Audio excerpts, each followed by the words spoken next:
So hi! Welcome back to my YouTube channel, and for today's tutorial, ituturo ko sa inyo kung paano nga ba bumili ng Robux gamit ang ating card sa ating Roblox app.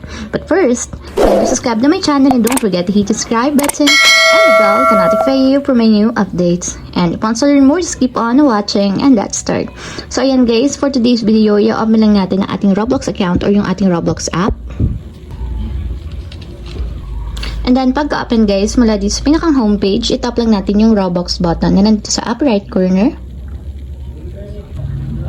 And dito guys, pwede na kayong mamili ng mga gusto nyong amount na Robux na mabili. So, depende naman sa inyo guys kung anong gusto nyong bilhin. So, ang bibilhin ko na lang dito is yung 80 Robux worth of 59 pesos. So, itatap nyo lang yung gusto nyong i-purchase.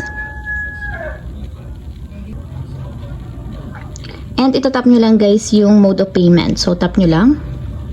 And dito guys, mag-a-add tayo ng card since nga card yung gagamitin natin sa pag-payment. So, pwede siyang debit card or credit card. So, tap natin yung add card.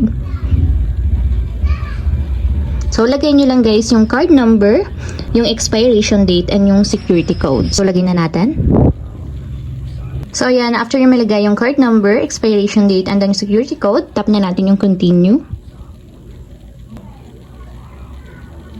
So, ayan guys, kung makikita nyo, nakalink na dito sa baba yung aking mode of payment. So, credit card yung ginamit ko. So, gagawin nyo lang, itap nyo lang yung one tap buy para ma-purchase na natin yung 80 Robux. So, payment successful guys. So, nakabili na daw tayo ng 80 Robux. So, i-refresh natin guys. And tingnan natin kung pumasok na ba yung ating nabiling Robux.